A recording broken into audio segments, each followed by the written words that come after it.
बिस्मिल्लाहिर्रहमानिर्रहीम। अस्सलाम वालेकुम। आप देख रहे हैं मेरा यूट्यूब चैनल। अब तक आपने मेरे चैनल को सब्सक्राइब नहीं किया तो प्लीज़ सब्सक्राइब कर दें, बेल आइकन को प्रेस कर दें ताकि मेरी आने वाली हर नई वीडियो आपको सबसे पहले मौसूल हो सके। इस वीडियो में हम बात करेंगे सूरह वाक़िया की। सूरह वाक़िया की फ़जीलत क्या है, उसके बारे में नबी करीम सल्लल्लाहु अलैहि वसल्लम का क्या इरशाद है।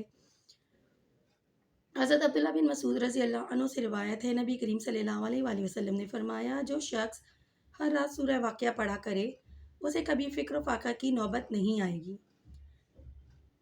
रावी बयान करते हैं कि ख़ुद हज़रत अबू मसूद का ये मामूल था कि वो अपनी साहबज़ादियों को इसकी ताकीद फरमाते थे कि वो हर रात सूरह वाक़िया पढ़ती रहें। सूरह वाक़िया पढ़ने से फ़िक्र फ़ाक़ा की तंगी दूर होती है, अल्लाह ताला रिज़्क़ में कुशादगी नसीब करता है और अल्लाह ताला की इस आयत की बरकत से कभी भी इंसान तंगदस्त नहीं रहता।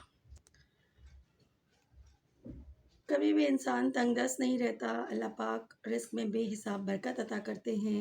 सूरह वाक़िया की बहुत सारी फ़जीलतें हैं।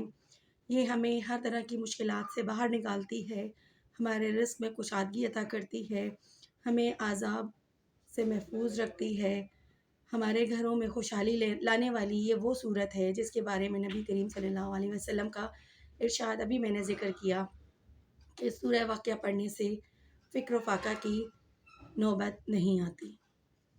अल्लाह ताला से दुआ है कि अल्लाह ताला मुझे और आपको कुरान करीम पढ़ने की तौफ़ीक़ अता फ़रमाए ताकि हम रोज़ाना की बुनियाद पर अपने घरों में कुरान पाक की तिलावत कर सकें। अपनी ख़ास दुआओं में मुझे भी याद रखिएगा। अल्लाह हाफ़िज़।